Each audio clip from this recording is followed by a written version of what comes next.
Hello everyone, Dr. Mad here. Let's get mad about Macbeth. So in this video, we're going to look at Act 2, Scene 2, and the summary is that Macbeth has done the deed, he has killed the king, he's horrified and guilt-ridden. Lady Macbeth tries to comfort him. Before we go through the scene, let's listen to it.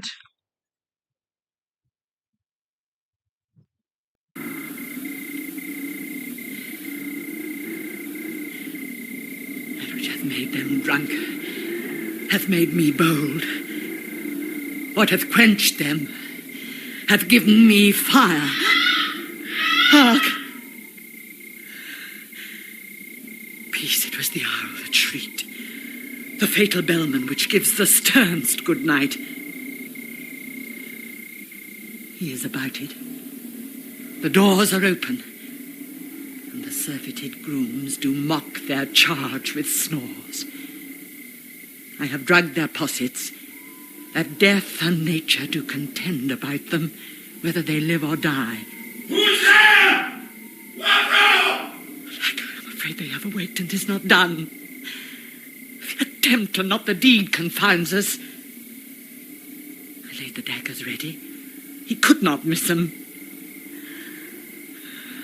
Had he not resembled my father as he slept, I had done. My husband.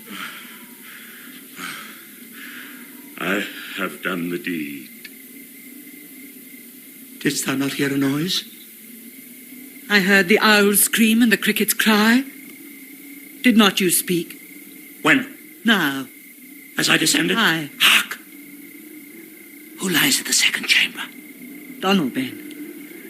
This is a sorry sight.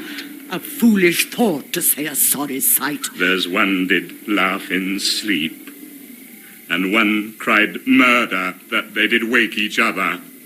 I stood and heard them, but they did say their prayers and address them again to sleep. There are two lodged together. One cried, God bless us, and amen the other, as they had seen me with these hangman's hands.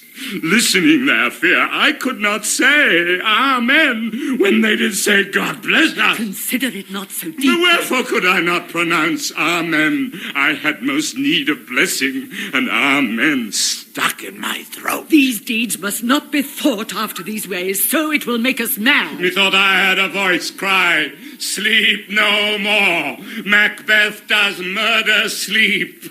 The innocent sleep. Sleep that knits up the ravelled sleeve of care.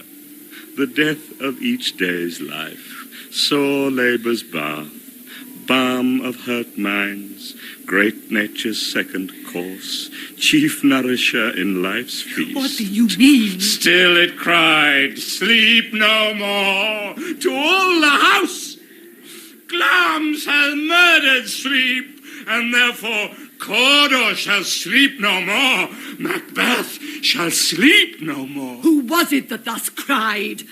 Why, worthy Thane, you do unbend your noble strength to think so brain sickly of things. Go get some water and wash this filthy witness from your hand. Why did you bring these daggers from the place? They must lie there. Go carry them and smear the sleepy grooms with blood. I'll go no more.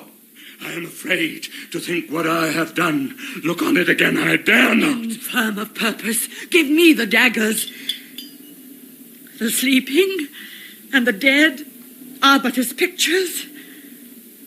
'Tis the eye of childhood that fears a painted devil. If he do bleed, I'll gild the faces of the grooms withal, for it must seem their guilt.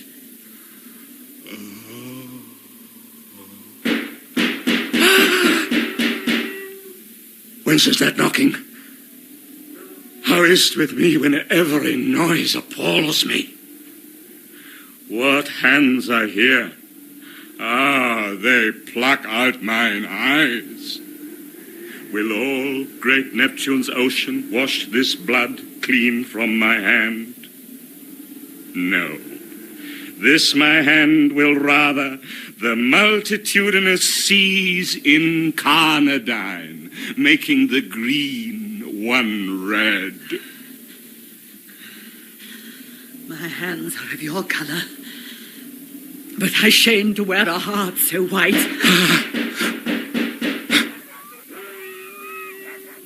I hear a knocking at the south entry. Retire we to our chamber. A little water clears us of this deed. How easy is it then? Your constancy hath left you unattended. Hark, more knocking. Get on your nightgown lest occasion call us and show us to be watchers. Be not lost so poorly in your thoughts. To know my deed, 'twere best not know myself. Ha! Wake, Duncan, with thy knocking! I would thou couldst!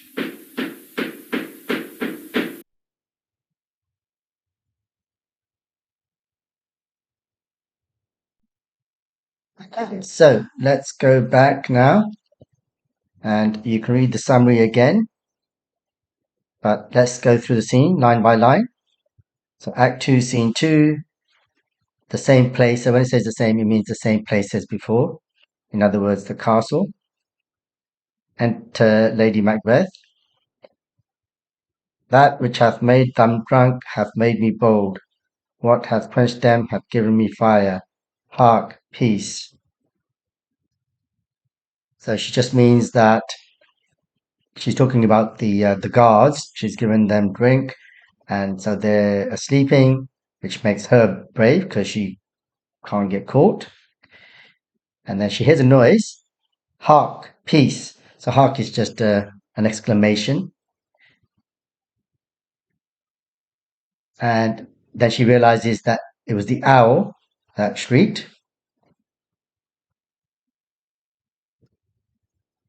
So you don't need to worry too much about these two lines here, but notice this word fatal, which is repeated throughout the play, and the owl comes alive at night. It's a nocturnal animal or bird. Nocturnal means to do with night. He's about it. In other words, the owl, well, I've just said that the owl is now awake and about. The doors are open, and the surfeited grooms do mock their charge with snores. I have dragged their possets, that death and nature do contend about them, whether they live or die. So she's saying the doors are open. So in other words, she has left open the doors to Duncan's room so that Macbeth can go in and kill him. Surfeited grooms do mock their charge with snores. So the guards are sleeping, and when she says do mock, she's making fun. I mean, it's just a metaphor to say that they should be awake, but they're not. They're not doing their job properly because she has drugged them. And yeah, you don't need to worry about the rest of this. And then Macbeth calls out, "Who's there? What? Oh, alack, I'm afraid that I've awaked, and 'tis not done." So she's worried that the guards have awoken and that Macbeth has not been able to do the deed. The attempt and not the deed confounds us. That he has tried it, he tried to do it, but he couldn't do it. Hark! I laid their daggers ready. He could not miss them. Had he not resembled my father as he slept, I had done it. So she's saying, I left the knives ready for Macbeth. He couldn't have missed them. He must have seen them.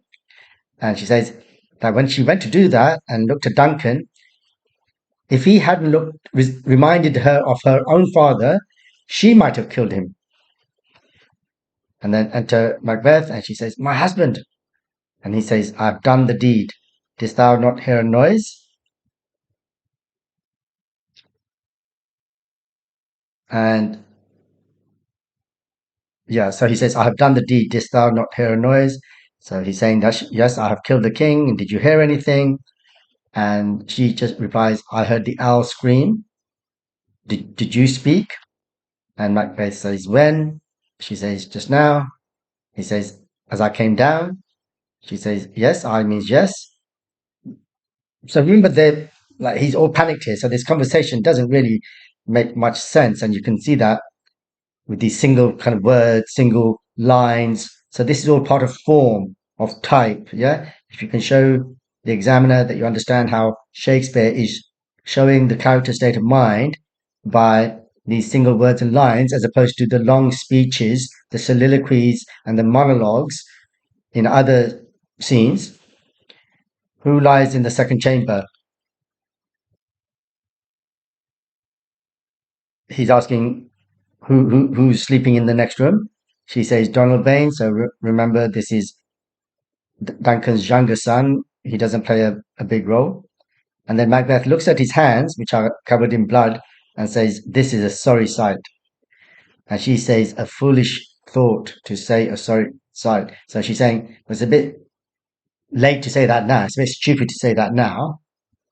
And Macbeth says, "There's one did laugh in his sleep, and one cried murder, that they did wake each other. I stood and heard them, but they did say their prayers and addressed them again to sleep."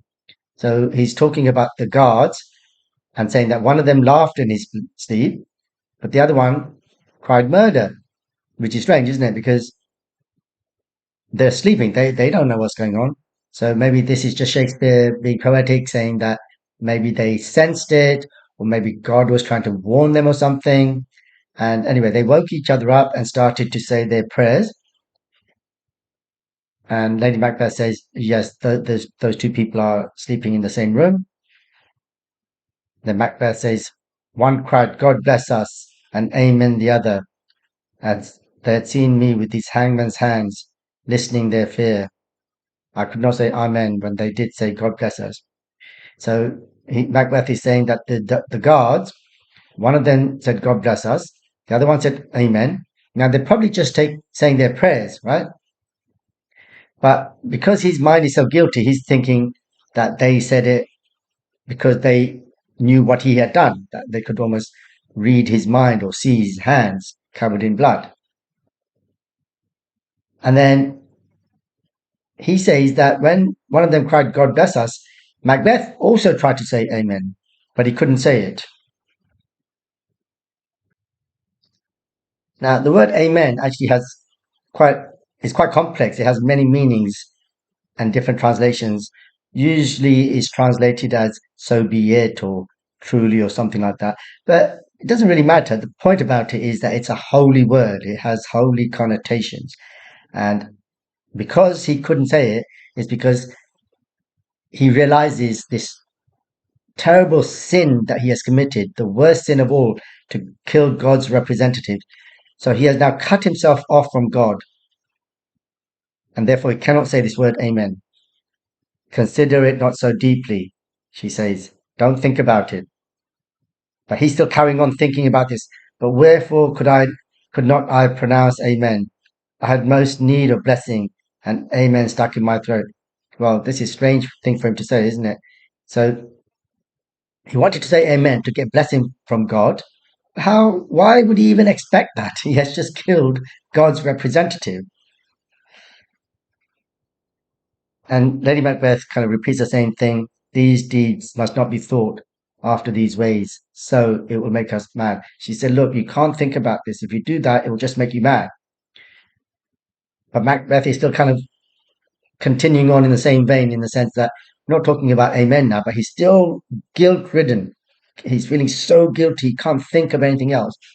And now this speech here is quite famous and well known and important, and it's an extended metaphor.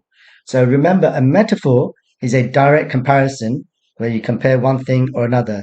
It's like a simile, but with a simile you say like or as. But an extended metaphor is exactly what it implies. So extended means to continue, to go on.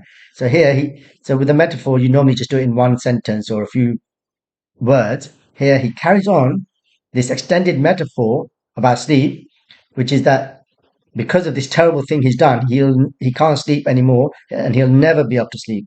So sleep no more. Macbeth does murder sleep.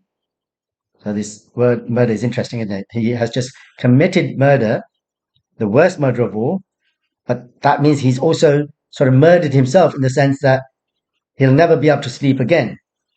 And in fact, if that was to be literally true, You would die. If you don't sleep, then after a long time,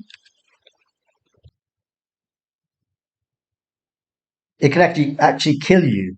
I mean, after a few days, you start to hallucinate, which kind of reminds us of the dagger scene. But that wasn't to do with lack of sleep, though. That was to do with the horror of killing the king. And after about 11 days, you can actually die from lack of sleep. Anyway, so he goes on about, and this kind of refers to that, doesn't it? That how sleep refreshes you, you recover from the day's physical and mental labor. And then, like Lady Macbeth says, "What do you mean?" And he says, "Still it cried, still sleep no more. To all the house, glance hath murdered sleep, and therefore Cawdor shall sleep no more. Macbeth shall sleep no more." So, in the same way that before he was hallucinating this dagger, he's now hearing voices, and this voice says to him, "Sleep no more." So, remember Glance, he was the Thane of Glance before, he has murdered sleep, and now Cawdor shall sleep no more. He's the Thane of Cawdor, and now Macbeth. So, he's referring him to himself with all the three different names that he's got. And Lady Macbeth says, "Who was it that thus cried? Why, worthy Thane, you do unbend your noble strength to think so brain sickly of things. Go get some water and wash this filthy witness from your hand. Why did you bring these daggers from the place? They must lie there. Go carry them." So she's saying, who cried out? She didn't hear any voices. So in other words, she's implying that he's just hearing things, and basically she's just saying, "Look, stop thinking about this, okay? Just get some water." And she's going to refer in the next few lines. We're going to talk about that in a minute. That just a little bit of water can clean you. She's saying, "Why did you bring these knives? You were meant to leave them there next to the guard so that we could blame them. Go back and spread the blood on their hands." And he says, "No, I'm not going there. I'm too scared to think about what I've done, and I certainly don't want to look at it again. Look on it again, I dare not." And infirm of purpose, she says. So she's berating him again. So remember in previous scenes when she tells him off, which is a very unusual thing between a husband and wife at that time. So infirm means weak. "Give me the daggers. The sleeping and the dead are but as pictures. 'Tis the eye of childhood that fears a painted devil. If he do bleed, I'll gild the faces of the grooms withal, for it must seem their guilt." So she's saying, "Okay, give me the knives. I'll go and do it. The sleeping and the dead are just, they're like paintings. They can't do anything. Only children are afraid of that kind of thing, of sleeping or dead people. And if he's still bleeding, she'll take the blood and cover the grooms with it. Okay? Because we have to make them feel seen guilty." And then there's a knocking, and Macbeth says, "Whence is that knocking? How is it with me when every noise appalls me?" So he's saying that the slightest noise now horrifies him. Because he's in such a state of shock. "What hands are here?" So again, he's looking at his hands now. "Ha, they pluck out mine eyes." So he feels like he wants to take his eyes out, right? Which is, you can imagine, one of the worst things you can do. "Will all great Neptune's ocean wash this blood clean from my hand?" So Neptune is the god of the sea. So this is obviously a metaphor, a very famous metaphor from Macbeth. "No, this my hand will rather the multitudinous seas in Carnadine, making the green one red." So these lines are quite tricky. They're very famous, but they're quite hard. But the meaning is quite simple. He's saying that if he were to put his hands into the ocean, rather than the ocean cleaning the blood from his hand, actually the blood from his hands, so his hands, will make the ocean red, the other way around. Now, this is not just a metaphor. What is that technique called where we make something bigger than it is, huger than it is? exaggeration or hyperbole. So hyperbole is better in your exams to use than exaggeration. I mean, to a certain extent, it just means extreme exaggeration, but hyperbole is also the literary word for exaggeration. So try to use that word. Students often pronounce it hyperbole, hyperbole, but it's pronounced hyperbole. So re-enter Lady Macbeth. My hands are of your colour, but are ashamed to wear a heart so white. So again, she's just berating him, telling him off, saying, my hands are red as well, but I would be ashamed to act like the coward that you are acting like now. And then she says, I hear a knocking at the south entry. Retire we to our chamber. A little water clears us of this deed. How easy is it then? Your constancy has left you unattended. So you don't need to worry too much about this. Basically, there is a knocking, so this is not something that he's just imagining. Somebody's knocking at the door, and we'll find out later on who that is.